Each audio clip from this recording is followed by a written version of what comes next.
Alors, je suis assez content d'avoir cette conversation avec vous tous, parce que c'est pour vous tous qu'on va être amené à échanger.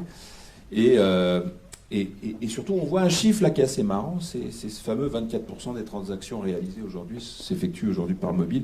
Il s'agit bien des transactions e-commerce, il faut préciser. Enfin, comme le e-commerce à lui seul a dépassé largement les 10% du commerce global français, c'est pas une paille. Donc pour parler un petit peu pour faire cette continuité et parler de la vraie vie de tous les jours et de vos clients à tous, je suis assez content qu'on reçoive à la fois des historiques, une start-up, quelqu'un qui est plus là dans le quotidien de nos vies, et puis ceux qui sont un peu disrupteurs. Alors je suis content de recevoir, alors je vais vous demander de me rejoindre, d'abord Yvan Delegue, voilà. Donc asseyez-vous, on va rester comme ça. Donc vous êtes le directeur appli mobile. On va passer des micros aussi, peut-être? Non? Je sais pas si on avait.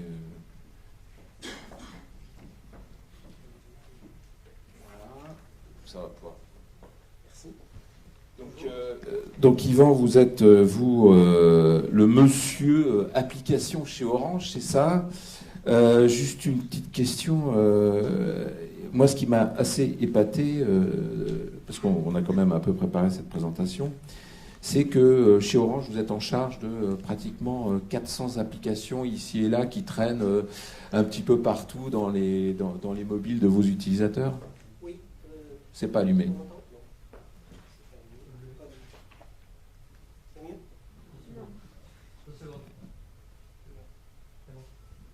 C'est mieux, voilà. Oui, donc merci. Donc en effet, chez Orange, je suis dans la structure groupe au Technocentre. Et donc j'ai la joie de piloter cette activité autour des applications mobiles, en fait qui s'adresse aujourd'hui à l'ensemble des pays du groupe Orange. Donc c'est 30 pays dans lesquels aujourd'hui on a une activité application mobile. Et du coup, on a un portefeuille assez riche d'applications. Alors c'est 160 références d'applications uniques. Et puis chaque application, elle peut être déclinée pour plusieurs pays, elle peut être déclinée surtout sur plusieurs OS. Donc en effet, ça représente 400 binaires d'applications que mon équipe essaie d'optimiser en termes de performance, en délivrant du support projet, de l'OS expertise, en pilotant la distribution de ces 400 applications, en développant des projets d'innovation pour adresser les nouveaux écosystèmes, et puis surtout en essayant d'identifier des outils qui nous permettent d'améliorer la qualité, la performance et l'engagement client. D'accord. Alors on reçoit aussi donc Yvan Delegue, qui est là. Ça c'est moi. Ça c'est fait. Voilà. Vous savez, le type qui boucle avec son iPad. Je change de place. Voilà, Jérémy Cohen qui nous rejoint. Donc Jérémy, je vais arrêter avec ma tablette comme ça je boucle. Donc vous êtes en charge aussi de la partie applicative chez Auchan Drive. C'est ça, exactement. Alors vous venez du Schnorr. Du Schnorr, oui, là où il fait froid, là où il pleut, pas toujours. En charge en fait des évolutions en fait qu'on amène sur les applications chez Auchan Drive. Donc Auchan Drive, rapidement le concept, c'est les clients font leurs courses sur le site web ou sur l'appli mobile. Et donc viennent les rechercher, en fait on les met dans leur coffre, et donc ils ont la possibilité soit sur iOS ou Android et très prochainement sur Windows Phone de pouvoir réaliser leurs courses sur leur téléphone ou leur tablette. On reçoit aussi donc Jérémy Cohen, oui ça c'est fait, Xavier Vaquet qui alors lui vous êtes jeune start-upper, vous êtes le CTO. Asseyez-vous si vous êtes confortable comme ça. Puis on va mettre une 4e chaise comme ça, regardez. Moi je fais en plus l'aménagement d'espace en même temps. Donc vous êtes en charge d'une application nouvelle. Alors racontez-moi ce que vous avez l'intention de faire ou ce que vous faites en ce moment pour changer le monde. Parce que les start-upers changent le monde, c'est bien connu. Alors effectivement, je suis le CTO de Techit. Donc nous, pour l'instant, on n'a pas 400 applications. On en a une sur iOS. Techit, très rapidement, c'est Snapchat meets Polaroid. C'est-à-dire, on a une application sociale qui permet à nos utilisateurs de partager leurs photos avec leurs contacts et de les imprimer et de les recevoir chez eux, et tout ça gratuitement. Pourquoi c'est gratuit? On offre à nos utilisateurs un nombre de Polaroid tous les mois gratuit, et pour se les faire livrer, ils vont choisir un annonceur qui va financer la livraison. Donc aujourd'hui, cette application elle est sortie en juin, donc ça fait un peu plus de 4 mois. On a plus de 100 000 utilisateurs. On va voir qu'on a eu pas mal d'enjeux de stabilité de la plateforme et évidemment de rétention. Ok, 100 000 utilisateurs en peu de temps. Et quatrième intervenant, Julien-Henri Maurice, voilà, qui vient tout chic de chez Bazar, chic. Voilà. Bonjour à tous. Alors, Julien Maurice, vous êtes directeur marketing. Voilà. Et ça fait quoi Bazar Chic? Parce que Bazar Chic, c'est le leader français de la vente privée haut de gamme et luxe. Le mobile, ça fait 6 ans qu'on en fait. Et la société a 10 ans. Et moi, je m'occupe de l'acquisition, la user acquisition, de la feed, de la data, du mobile, de la relation client et globalement à peu près de toute la vie du membre et du client chez Bazar Chic. D'accord, donc c'est une obsession chez vous que l'engagement, le volume, la valeur et la conversion. Alors, je voudrais qu'on commence par une simple question, puis on va revenir à Yvan sur cette obsession un petit peu d'avoir des applications qui sont un petit peu juste stratégiques. Pourquoi c'est stratégique d'ailleurs une application? Alors, c'est assez simple, hein. On l'a vu aussi dans l'étude Harris Interactive. Nous, on a en tête une étude assez récente qui a eu lieu sur 30 pays qui montre qu'aujourd'hui, en moyenne, un utilisateur passe 2h40 par jour sur son mobile. Et dans ces 2h40, 80% sont dédiés aux applications. Et une autre étude montre que, avec ces chiffres-là, le mobile est désormais le premier écran. Donc voilà, le mobile, il est au cœur de la stratégie d'une marque, il est au cœur de la stratégie de la relation client, parce que c'est ce que les utilisateurs utilisent en priorité, et c'est par ce biais-là qu'on peut établir cette relation client, cet engagement, cet échange avec nos utilisateurs. Alors ce qui est assez marrant, c'est que quand on parle des chiffres, on dit il y a combien de gens qui payent avec le mobile. Et la vraie problématique aujourd'hui, c'est combien il y a de gens qui interagissent avec la marque au travers du mobile. Et je pense que les chiffres, maintenant, c'est pas 24% uniquement du e-commerce, mais ça n'a pas été encore mesuré. Je n'ai pas encore vu de chiffres sur la globalité de la réalité de ce que recouvre aujourd'hui effectivement la diversité des écrans et puis le poids de ces écrans, puisque aujourd'hui on a toujours une tendance à toujours mesurer la dernière action. Ça, c'est toujours le truc sur l'attribution publicitaire, hein, d'où vient le client d'après le dernier clic, mais en réalité c'est toute la chaîne de valeur aujourd'hui qui est impactée par ces écrans. C'est ça qui est aussi difficile à mesurer, c'est d'avoir un suivi de l'expérience client sur l'ensemble des écrans. Donc on l'a vu, on a maintenant des super outils pour comprendre ce que font nos utilisateurs et comment ils interagissent avec nous au sein des applications. Il se passe énormément de choses sur les réseaux sociaux. On a lancé un grand programme qui veille à tout ce qui se passe sur les réseaux sociaux et à partir duquel maintenant on commence à interagir avec nos clients. La difficulté qu'on a, c'est d'avoir cette vision globale parce que les outils ne sont pas forcément convergents, les outils ne sont pas forcément les mêmes.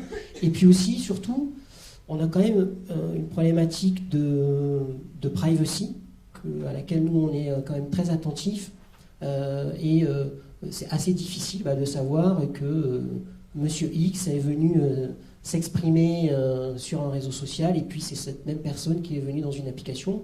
Si on pouvait réconcilier, nous on le ferait, mais pas forcément. Enfin, on serait très très attentif au côté anonyme de la donnée qu'on va récupérer pour identifier l'utilisateur.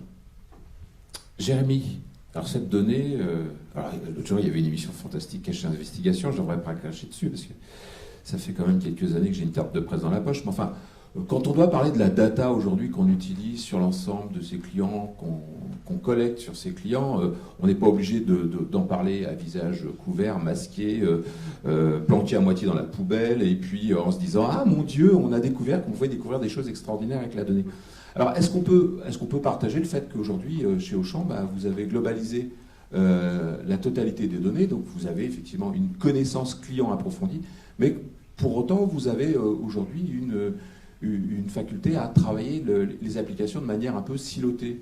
Et pourquoi? Ça, c'est toujours intéressant de voir, parce que je pense que c'est ce retour d'expérience, c'est ce que tout le monde vit aujourd'hui.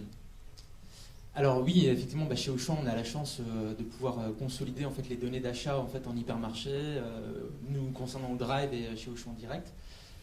Donc c'est des achats du quotidien, donc clairement ça permet quand même de déceler en fait pas mal de comportements, de moments de vie en fait chez le client. S'il achète des couches, je sais que c'est parce qu'il a un bébé en bas âge. S'il achète de la litière, c'est parce qu'il a un animal. Donc de ça, je peux détecter en fait. Et le samedi, s'il achète des couches, il achète de la bière parce que c'est le mec qui vient faire les courses et qui va regarder le match de foot. Ça c'est que dans le Nord où on met de la bière dans le biberon. Enfin ça c'est. D'accord. Mais voilà, ça nous permet en tout cas de détecter pas mal de moments de vie. Et donc ça, alors bizarrement, aussi bizarre que ça puisse paraître, c'est encore des choses qu'on exploite assez peu et sur lesquelles on est vraiment en train de s'intéresser, de consolider les choses. Et on a fait rentrer pas mal de data scientists et de grands savants en fait de la donnée qui vont pouvoir mettre ça dans un grand shaker en fait et nous permettre finalement d'exploiter ça sur les différents canaux. Donc effectivement aujourd'hui c'est des choses qu'on n'exploite pas ni sur le site ni sur les applis, mais sur lesquelles on va demain, quand je dis demain c'est dans les mois qui viennent finalement pouvoir adresser en fait des communications personnalisées, en tout cas proposer une expérience plus adaptée en fait auprès des clients. Donc voilà ce qu'on en ressort aujourd'hui. En fait. Alors c'est toujours assez intéressant de voir que aussi vous êtes amené à travailler sur votre segment qui est le drive. Alors le drive c'est quelque chose qui est à la fois, c'est compliqué aujourd'hui pour la distribution parce que c'est à la fois un élément de croissance, c'est aussi ce qui plombe aussi la distribution française d'après ce que j'ai entendu. Donc c'est assez antagoniste, hein, ça coûte cher. Ce que je veux dire c'est ça, mais c'est un service extraordinaire. Et alors, donc du coup, l'application joue un rôle essentiel dans cette relation qui est je veux commander vite, je veux récupérer vite parce que j'ai, en fin de compte, la clé de succès de votre service, c'est le gain de temps. Exactement, donc c'est le concept de base en fait du Drive et on s'est rendu compte, c'est finalement le client en fait qui nous a indiqué qu'il était déjà sur le mobile et qu'on avait plutôt intérêt à s'y mettre assez rapidement. Il y a une application qui avait été lancée en 2010 qui était plutôt, je pense qu'elle a été lancée à ce moment-là parce qu'il fallait y être, parce que les concurrents y allaient, mais on n'y avait pas mis les moyens. Et donc on s'est assez vite rendu compte, et les clients nous l'ont fait sentir très, très vite, en fait, qu'on n'y avait pas mis les moyens qu'il fallait, que c'était pas suffisamment stable, que l'expérience n'était pas à la hauteur en fait, de ce à quoi ils s'attendaient. Et qu'on n'apportait pas suffisamment de valeur. Et finalement, c'est ça qui nous a guidés en fait, dans les années qui ont suivi. C'est comment est-ce qu'on peut apporter en fait, de la valeur à ce client-là par rapport à un concept qui certes répond à ses attentes à la base, hein, mais après ça c'était devenu un acquis finalement. Ok, on lui fait gagner du temps. Maintenant, comment est-ce qu'on lui apporte de la valeur par rapport à tout ça? Et comment est-ce qu'on peut le rejoindre finalement dans ces moments de vie, autres que devant un ordinateur? Et donc ça répond à d'autres problématiques et à d'autres exigences en termes de rapidité, en termes de disponibilité. Même si j'ai pas de réseau, je veux quand même pouvoir faire mes courses, etc. Et donc on a reconstruit en fait finalement l'application en y mettant vraiment des moyens en termes de rythme d'évolution, parce qu'on est maintenant sur des rythmes de mise à jour toutes les 6 semaines. En fait, on publie en fait des mises à jour, qu'elles soient correctives ou évolutives. Et donc ça a vraiment été sanctionné, que ce soit par les notes, par les commentaires des utilisateurs, mais aussi par l'utilisation, parce que maintenant on fait une commande sur 4 qui est validée en fait sur les applis, donc on rejoint finalement les 24%, on est un peu plus de commandes validées en fait sur les applis. Mais si on regarde l'usage global, en fait, on est plutôt autour de 50% du client qui interagit finalement avec nous par le biais du mobile. Donc effectivement, maintenant on n'a pas encore un raisonnement global en fait chez Auchan d'un parcours où je pourrais commander une télé et puis me faire livrer en fait mon paquet de couches et choisir le canal de distribution. Et ça on y vient. Mais déjà on s'attelle en fait finalement à bien faire le métier en fait du drive dans tous les moments de vie du client et lui apporter toute la satisfaction auquel il s'attend. Vous voyez, on est parti d'une idée selon laquelle vous étiez en train de nous épier, et en fin de compte, on constate que c'est pour nous simplifier la vie. Xavier, alors vous êtes sur une start-up. Moi, ce qui m'amuse toujours, c'est vous êtes planté au début, et vous avez réussi après. C'est un coup de chance? Pas du tout. Ah, alors pourquoi c'est pas un coup de chance? Je pense qu'on a changé de priorité. Je pense que dans la première version de Techit qu'on a lancée, on n'avait pas assez écouté nos utilisateurs et ce qu'ils attendaient, ce qu'ils voulaient dans l'application. Alors ça fait quoi Techit? Allez, parce que on ne sait pas tous. Hein. Aujourd'hui, Auchan, il n'y a pas de problème. Orange, alors là, ça, y a tout le monde qui d'ailleurs râle contre Orange de temps en temps. Ouais, il y en a dans la salle, je suis sûr. Vous allez sur Techit, vous pouvez partager des photos avec vos proches, et puis vous pouvez sélectionner 5 photos. Vous dites je veux les faire livrer chez moi à Paris. Et puis vous allez devoir choisir un sponsor qui va financer cette livraison. vous recevez chez vous quelques jours plus tard vos 5 photos plus un push du sponsor Sprint dans votre enveloppe. Et tout ça, tout est gratuit. Et vous avez un rendez-vous tous les mois, 5 nouvelles photos offertes pour vous et donc que vous recevez chez vous. Avec cette application, en fait, on a donc, comme je vous disais, 100 000 utilisateurs et surtout 100 000 utilisateurs en très très grande majorité 15-25. Donc c'est une population qui est très habituée des réseaux sociaux, des applications de partage photo, mais en revanche c'est une population qui n'imprimait plus du tout de photos. Et donc je pense que là, avec cette nouvelle version, on a vraiment réussi à toucher une population avec un outil qu'elle maîtrise, toute la dimension de partage, et avec aussi un produit qu'elle n'utilisait plus, c'est-à-dire la photo imprimée. Et au milieu de tout ça, nos marques partenaires, elles apparaissent vraiment comme les sponsors de la livraison, et elles ont une relation très très forte avec nos utilisateurs. Aujourd'hui, on a plus de 90% de nos utilisateurs qui reviennent tous les mois. Donc on a un taux de rétention très très fort, et c'est la preuve que nos utilisateurs aiment notre application. Julien Henry, alors vous aussi, vous faites bonne impression, puisque visiblement vous visez l'aspect disruptif de la distribution de produits de luxe, c'est ça, auprès de vos clients. Alors est-ce que vous faites vraiment bonne impression? Par rapport alors est-ce qu'on peut revenir un peu sur des chiffres à ce moment-là? C'est quoi le rôle stratégique qu'a aujourd'hui votre application pour votre marque? Le rôle stratégique, c'est que ça représente 60% de l'audience. Et par rapport aux chiffres publiés par Criteo, nous en chiffre d'affaires, on est en x2. On est presque à 50%. D'accord, donc là-dessus, ça se porte bien. Ça pose le débat, c'est juste priorité number one. D'accord. Je voudrais qu'on arrive à essayer de parler de choses un peu étonnantes. C'est quoi parfois la pire aventure ou la meilleure aventure qui peut se passer au travers d'une application et la relation avec le client? Vous avez ça en tête? Oui, la pire, c'est de plus pouvoir. Enfin, la pire pour nous, c'est qu'ils ne puissent plus s'inscrire. Ça nous est arrivé une fois, malheureusement, une régression technique. Et donc ça, le chiffre d'affaires, il prend une claque? Le chiffre d'affaires ne prend pas nécessairement une claque tout de suite, mais disons que le volume et donc l'audience qu'il y a sur les applis est important et que ça a en effet un impact et qu'il faut faire un hotfix très rapide. Et la pire chose qui puisse arriver à un client, c'est que ça crache, qu'il ne puisse pas payer par exemple, ou qu'il ne puisse pas ajouter à son panier. Ça, on travaille vraiment avec des outils qui nous permettent d'avoir une visibilité sur le taux de crash et de pouvoir faire des releases. Nous, on fait des releases à peu près comme des acteurs qu'on pourrait dire assez matures. On fait des releases toutes les 3 semaines, donc comme du Twitter et du Facebook, etc. D'accord. Que ce soit évolution des interfaces ou ajout de nouveaux services. Alors on va revenir un peu sur Yvan, et voilà, ça c'est sur ces histoires de pires et de bonnes petites histoires qui peuvent arriver. Alors avec tout ce flot, tout ce lot d'applications, c'est quoi la pire chose qui vous soit arrivée? Je pense que la pire chose qui puisse arriver, et ça nous est arrivé malheureusement quelques fois, c'est quand un développeur ou un chef de projet nous envoie son binaire en nous disant c'est bon, c'est prêt pour publier. On publie et en fait le client télécharge l'application et ça crache. C'est-à-dire qu'il ne peut plus lancer l'application parce que la mise à jour de l'application se passe mal.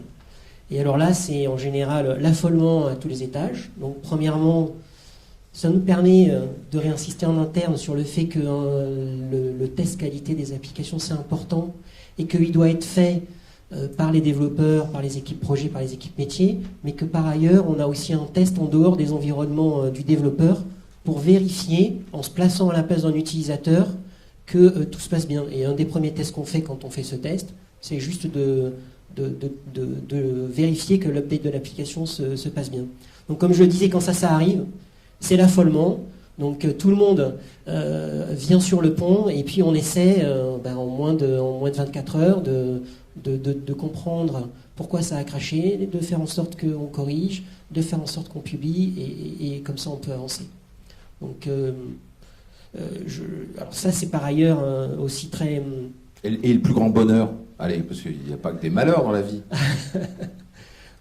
Les plus grands bonheurs, alors c'est un peu... alors c'est peut-être plus personnel. Moi, le plus grand bonheur que j'ai eu, c'est quand on a fait des opérations où on est allé, où des gens comme nous sommes allés en agence pendant une période déterminée. En l'occurrence, moi, c'était 2 jours pour parler aux clients de nos applications. Et évidemment, on se rend compte que malheureusement, nos clients, et c'est notre faute, parce qu'on ne communique pas assez, sont pas souvent au courant de ce qu'on leur propose, des avantages qu'on leur propose.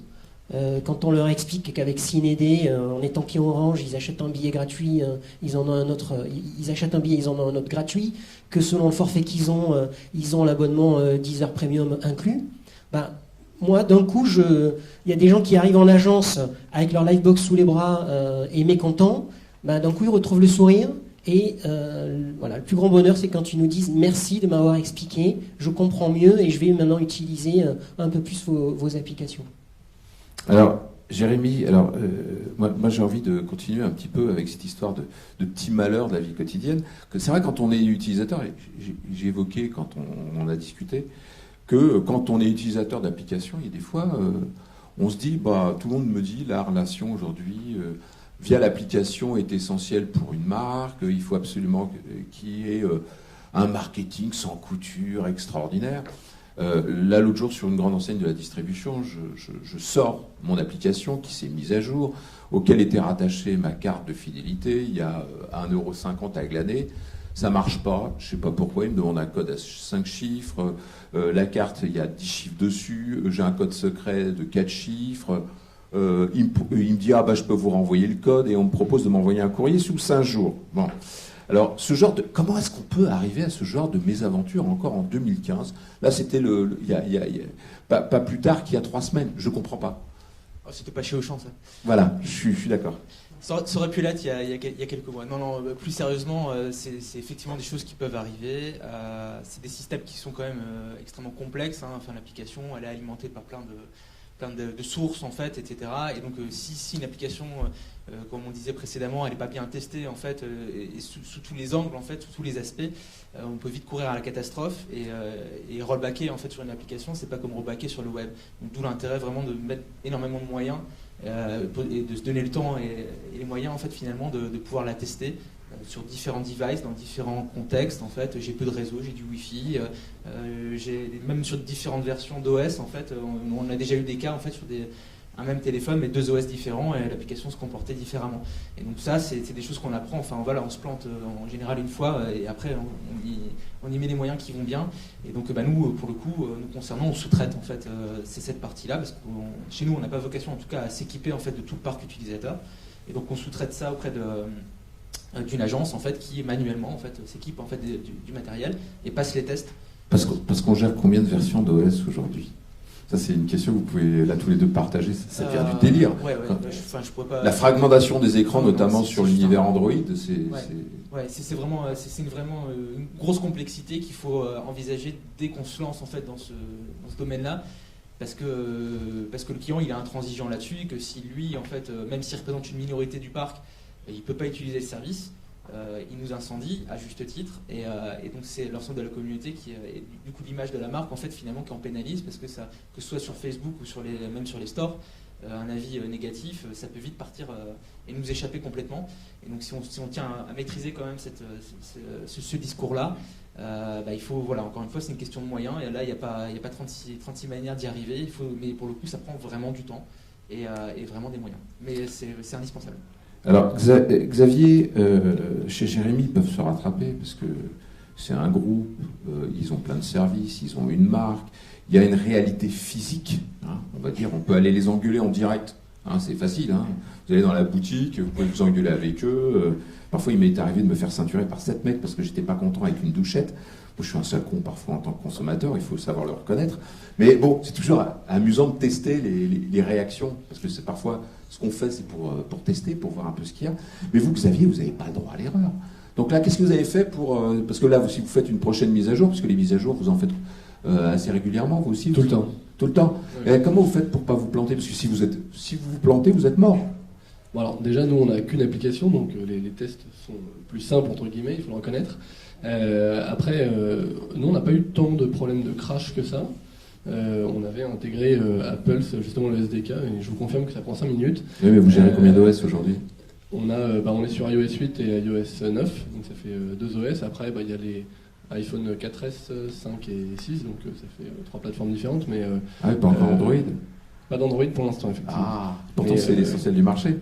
Et il faut déjà arriver à maîtriser iOS. Et puis justement, ça fait un petit peu d'attente. Il y a tous les jours des gens qui nous écrivent pour demander quand est-ce que vous arrivez sur Android. Donc on les fait un peu patienter et je pense qu'ils seront au rendez-vous quand on lancera la plateforme. En tout cas, au niveau des crashs, on a facilement identifié les problèmes ponctuels qu'il pouvait avoir et on fait rapidement les mises à jour. Ça, on est assez réactif. En revanche, il y a peut-être des phénomènes qu'on avait moins anticipés, qui était, et ce qui est pour nous le cauchemar, c'est quand l'application ne crache pas, mais ne fonctionne pas bien. C'est-à-dire qu'il y a des phénomènes de latence, que les photos ne s'affichent pas bien ou qu'il est impossible de les partager avec ses proches. Ou bien que le bouton d'impression ne marche pas, il n'y a pas de crash, mais l'appli ne marche pas.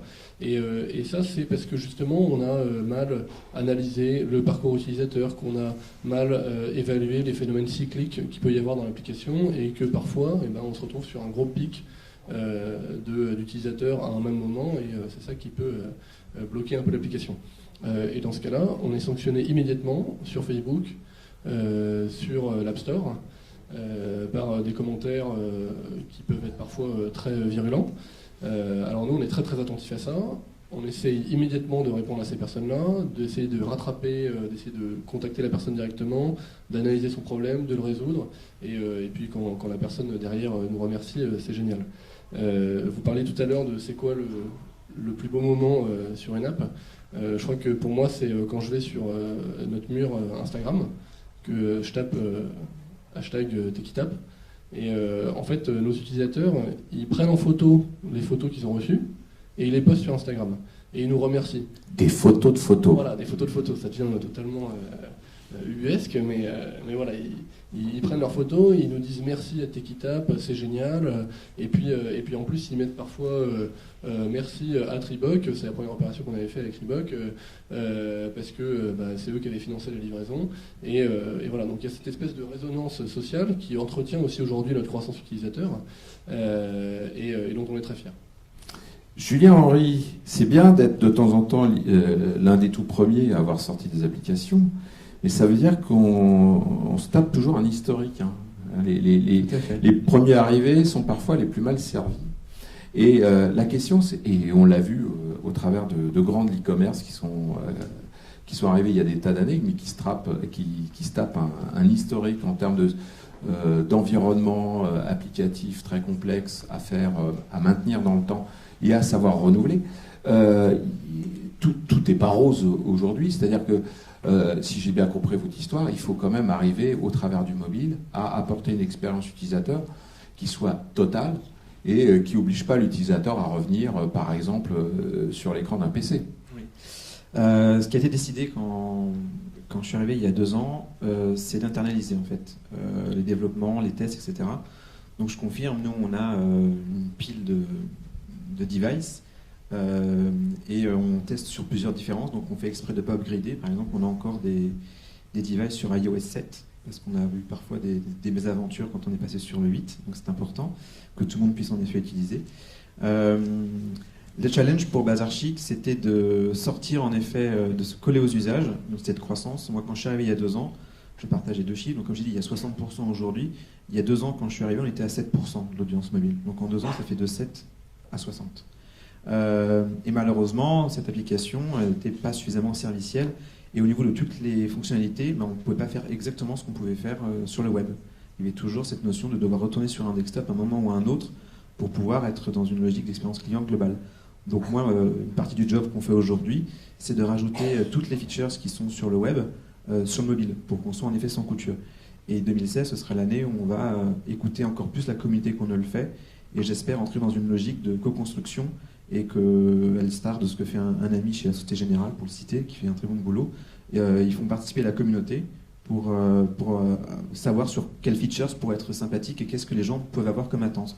Donc ça va au-delà du boulot de la heatmap, de la performance, de la réponse, de l'A/B testing, etc. C'est aussi de tester via des retours marché concrets. Oui, parce que il y a toujours un truc qui m'amuse, on est 5 mecs là, des mâles, il n'y a pas une femme, Et pourtant, Ma la chef- moitié de ma vos chef de- utilisateurs sont des femmes. Donc vous avez des Ma- femmes dans vos équipes quand même? Ma chef de projet mobile, Chloé, est une femme.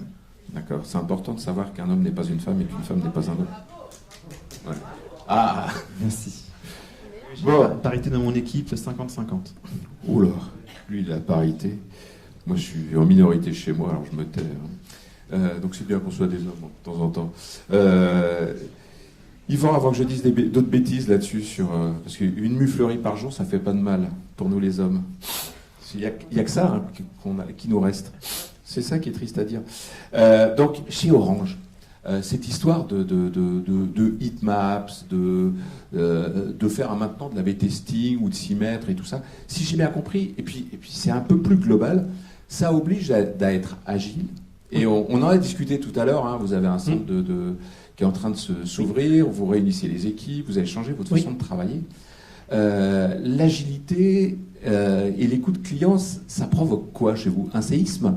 Alors, il faut être honnête et il faut le dire, quand on est dans un grand groupe comme Orange, être agile, c'est pas toujours facile. Donc, ça fait un certain temps que je fais ce métier, des sites web, des applis, et c'est vrai que j'ai connu l'époque où le chef de produit rédigeait un cahier des charges, ensuite il passait ça à une personne intermédiaire qui traduisait le cahier des charges en langage que le développeur allait éventuellement comprendre, et puis le développeur il faisait son cahier des charges technique, et puis il y avait un autre mec qui partait, qui développait, et puis 6 mois après, hop, un service arrivait, et là le développeur avait fait des choix qui ne correspondaient plus du tout à la vision du chef de produit. Donc non seulement on avait un produit qui ne correspondait plus aux besoins marketing, mais le client il n'existait pas. Donc ça c'est définitivement révolu. Et on s'emploie énormément, et c'est ça qui est fascinant au quotidien, en particulier dans ce qu'on fait dans mon équipe, c'est participer à cette évolution et faire évoluer un ensemble de gens sur une thématique pour aller vers le client et aller vers plus d'agilité. Et les deux sont liés. Donc le client, ça fait quand même un certain temps qu'on le met au centre, hein. On a notamment depuis pas mal d'années un programme qui s'appelle le Lab Orange, dans lequel on a 40 000 clients qui se sont portés volontaires pour tester avec nous, avant qu'on lance des produits, donc pour tester ces produits, pour co-construire des produits. Donc moi, ça m'est arrivé déjà de faire des workshops de co-création avec des clients. On arrive avec nos ciseaux, de la colle, du papier, des post-it, et on demande aux utilisateurs de dessiner quelle serait leur vision idéale de l'application. Donc on a fait ça pendant pas mal de temps, et on continue encore à le faire. Simplement, ça a une limite. C'est que quand on ressort de ce genre de workshop, on a autant d'interfaces que d'utilisateurs, et c'est la réalité. Sauf que derrière, quand on se met à développer, on développe une appli pour une vision moyenne. Du coup, on fait une appli pour tout le monde qui en fait adresse personne. Oui, parce que si on avait écouté un peu les utilisateurs du temps d'Henry Ford, on n'aurait pas inventé la voiture automobile, on aurait juste eu des calèches avec des chevaux qui allaient plus vite. Oui, mais donc aujourd'hui, il faut évoluer vers des applications qui sont quand même pour l'instant dans leur majorité assez statiques, vers une approche où on va comprendre déjà ce que fait l'utilisateur dans l'application, on va essayer de comprendre quels sont ses besoins, quels sont ses centres d'intérêt, et on va donc le plus possible aller personnaliser autant que faire se peut l'expérience client. On va autant que faire se peut créer une relation client avec notamment des outils de push notification personnalisés. Donc nous, ça fait maintenant plus d'1 an qu'on travaille avec un outil qui a été cité tout à l'heure d'ailleurs, qui est Captain, qui a été racheté par Microsoft. Ça a été pour moi le début de la preuve pour nos clients qu'on commençait à les écouter et à essayer de répondre et à établir quelque chose de plus personnel. Donc avec cet outil, on comprend les usages, on regarde ce que font les clients, et puis plutôt que d'adresser des push notifications comme vous en recevez tous un peu à l'aveugle, on segmente et on adapte nos messages. On ne va pas dire la même chose à quelqu'un qui vient 4 fois par jour ou par semaine dans l'application par rapport à quelqu'un qui vient 1 fois par mois. On ne va pas dire la même chose à quelqu'un qui a subi un crash dans l'application qu'on a corrigé, cette personne, on va l'informer éventuellement qu'on a optimisé l'application, on va l'inciter à revenir. Donc on voit là qu'on a beaucoup évolué déjà au sein des applications pour aller vers cette écoute client. Et donc comme vous le disiez, c'est quand même un peu une révolution pour une grosse organisation, parce que ça nécessite vraiment que les équipes travaillent ensemble, qu'elles soient plus agiles. Et ça, c'est pas toujours facile. Alors, vous l'avez cité, on est en train de bâtir un campus à Châtillon, où enfin on va regrouper l'ensemble des ressources qui travaillent sur l'innovation, le marketing et la technologie. Donc, l'ensemble des équipes groupes qui font du marketing produit, du design et des développements, au lieu d'être dans 10 bâtiments répartis en Île-de-France, ils seront dans un seul et même endroit. Et la façon dont on a réparti les places dans ce bâtiment, c'est pas par rapport aux équipes, c'est par rapport au thème. Les gens qui travaillent sur le cloud, ils vont être ensemble, du développeur au designer et au marketing. Les gens qui travaillent sur la TV vont être ensemble. Donc on casse comme ça les silos. Alors évidemment, c'est pas facile parce qu'il faut faire évoluer, prendre en compte la résistance au changement, mais c'est ça qui est intéressant. Mais au moins, quand on a des vraies équipes qui travaillent ensemble, qu'on leur donne les bons outils, qu'elles travaillent tous les matins, qu'elles se voient, qu'elles se connaissent, ça va être beaucoup plus facile pour se concentrer sur le client, sur ses besoins, sur l'efficacité de nos applications et sur leur personnalisation pour montrer à nos clients, encore une fois, qu'on n'est pas un grand mastodonte qui délivrons des applications à tout le monde, mais qu'on délivre une application pour eux et seulement eux. Jérémy, alors, vous, le client, un peu, on ne peut pas dire que ce ne soit pas dans l'ADN du groupe, hein, parce que c'est quelque chose d'assez fort. Pour autant, vous n'êtes pas des super agiles au niveau technologique, vous en mettez partout, ça faut le remarquer, vous faites beaucoup de tests. Comment est-ce que vous allez pouvoir, vous aussi, implémenter, utiliser cet A/B testing, et puis partager l'expérience, parce que du groupe au niveau applicatif, parce que si j'ai bien compris, vous travaillez un peu en silo, voilà, un peu comme vous n'avez pas encore opéré cette transformation. En quoi ça va être nécessaire aujourd'hui de parfois se faire violence pour arriver à mieux centrer cette écoute et puis surtout tenir compte et tirer avantage de toute la richesse de ce que vous êtes capable de faire, et puis de partager en interne sur des bonnes pratiques, sur le fait d'avoir testé un positionnement de bouton, un message ou des choses comme ça pour améliorer ce qu'on a vu, la performance, et puis moins délivrée auprès du client. Alors oui, effectivement, chez Auchan, on n'est pas des pros de l'agilité non plus. Il y a vraiment une culture en fait qui est en train d'évoluer, et donc ça prend du temps. Et quand il y a des gens qui sont prêts, et notamment les clients, et qu'il y a des gens en interne en fait qui sont convaincus aussi, c'est des fois d'autant plus frustrant en fait de se dire il faudrait y aller, mais pour ça faut embarquer des gens. Et le meilleur moyen qu'on a trouvé en fait de convaincre en fait finalement, c'est de lancer des tests, c'est de lancer des initiatives finalement, et de démontrer par des cas d'école en disant voilà, avec peu de moyens finalement on a monté une petite équipe, on a lancé ce truc là et ça a cartonné, où on a fait plus 10, plus 20, alors des fois on se trompe, mais c'est un peu l'objectif du test. C'est de voir en fait finalement est-ce que ça marche ou est-ce que ça marche pas, puis quand ça marche finalement ça aide en fait après à aller négocier une ligne budgétaire en fait pour avoir davantage de moyens.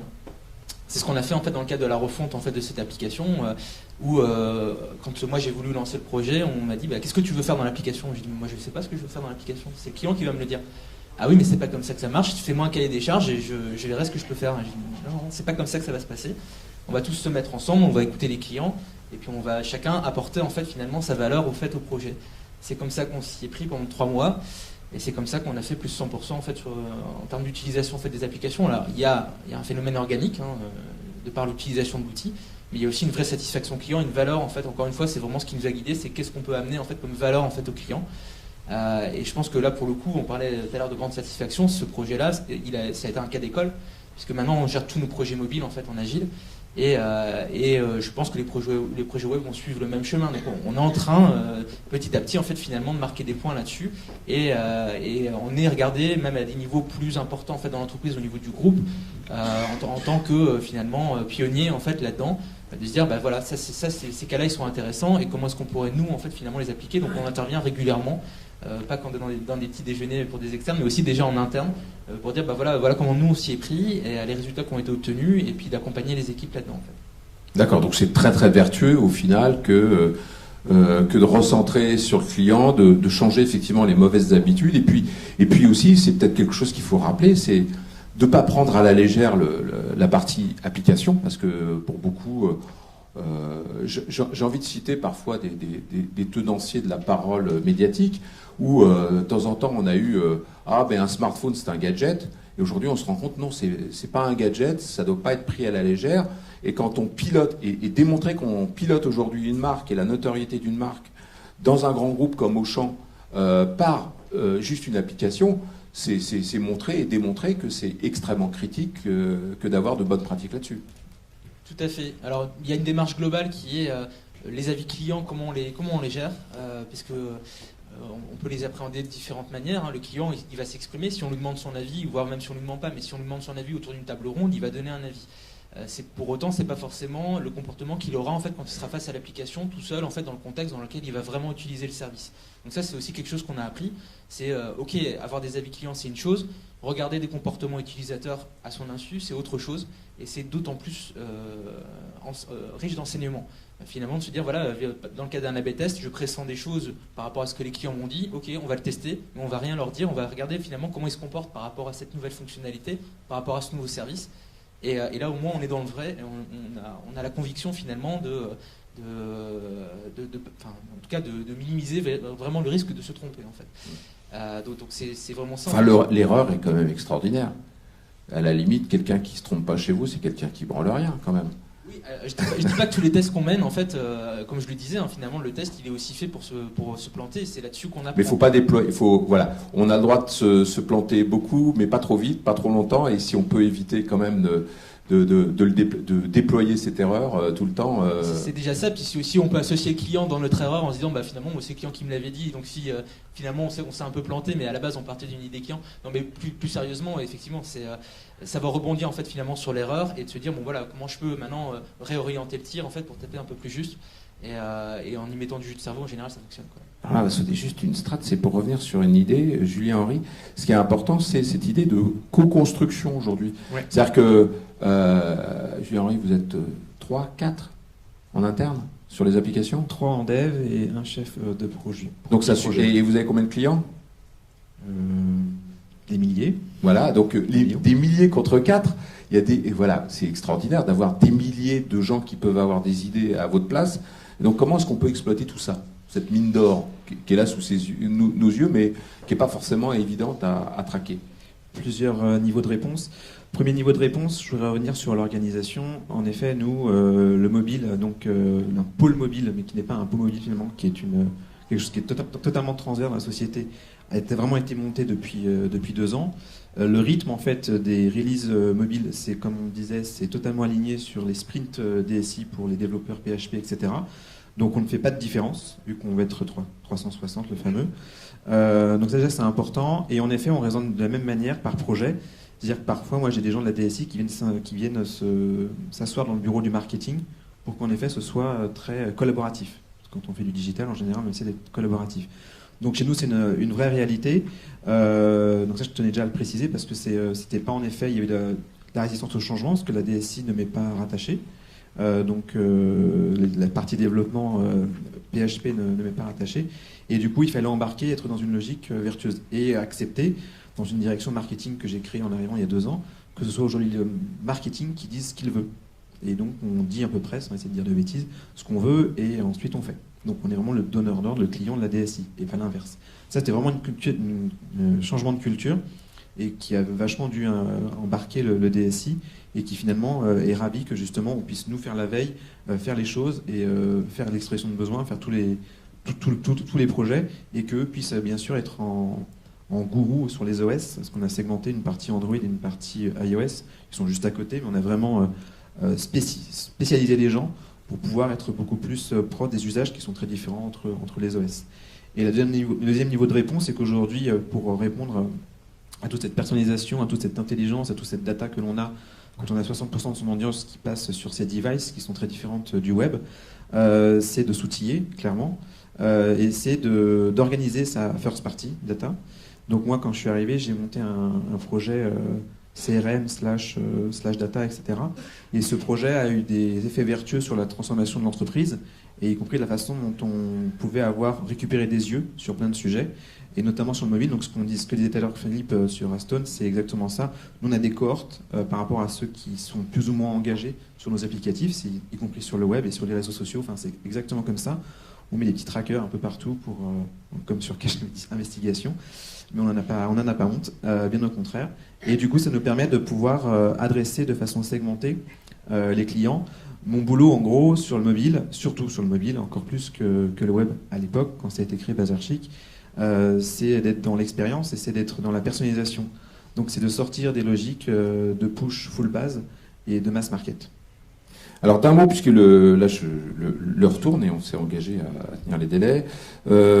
Xavier, prochaine étape pour vous, c'est quoi, d'un mot? Très rapidement, nous on a déjà une très bonne personnalisation pour nos clients annonceurs et on peut leur adresser justement l'audience qui correspond à leurs besoins. En revanche, du coup, la next step pour nous, c'est mieux comprendre comment se baladent nos utilisateurs dans l'appli, intégrer un système de heatmaps, notamment, je pense qu'on va intégrer Azeton dans la prochaine mise à jour, pour mieux comprendre comment ils se baladent, qu'est-ce qu'ils font vraiment dans l'application et comment améliorer encore leur expérience de l'application.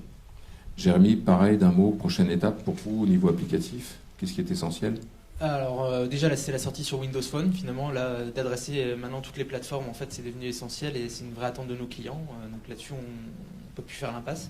Donc fin novembre en fait on sort sur API sur le Windows Store, et après c'est effectivement pareil d'augmenter en fait notre connaissance client sur les usages, en fait consolider ça avec ce qui se passe sur le web. On a la chance d'avoir des clients logués, donc finalement c'est de reconsolider en fait cette expérience client et de mieux apprendre en fait pour mieux adresser après nos communications. Yvan, chez vous? Donc, par rapport à ce que j'ai dit tout à l'heure, l'étape d'après, c'est qu'on est en train de tester un outil tel que celui d'Azeton. On va le tester dans quelques applications.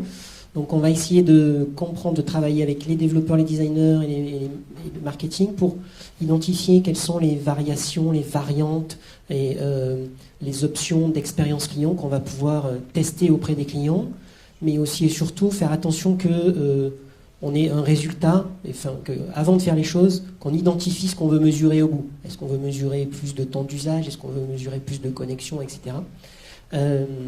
Et puis aussi, ce qui est important pour nous, c'est d'identifier les impacts sur les chaînes de métier. Utiliser des outils qui vont nous permettre d'aller personnaliser, d'aller écouter les clients, c'est bien si l'ensemble des gens, comme on l'a dit tout à l'heure, qui fabriquent ces applications, sont en mouvement et qu'on évalue bien ce qu'il faut faire pour les aider à avancer vers l'utilisation de ces outils. Et puis sinon, il y a quand même là la sortie récente des 3 OS, iOS, Android M, Windows 10. Donc on a un gros chantier pour adapter nos applications sur ces OS, essayer de profiter de la partie de l'expérience multiscreen que nous apporte Windows 10. Ça c'est pareil, c'est une énorme révolution. Donc ça rejoint ce qu'on disait tout à l'heure sur l'expérience client multiscreen. Et puis continuer de travailler ce qu'on a commencé à faire sur les montres, parce que là aussi les montres pour nous c'est un des écrans emblématiques de la personnalisation et de la contextualisation. C'est aussi par l'adaptation à nos services sur les montres qu'on va encore plus avancer sur cet effort de personnalisation de services et de contextualisation.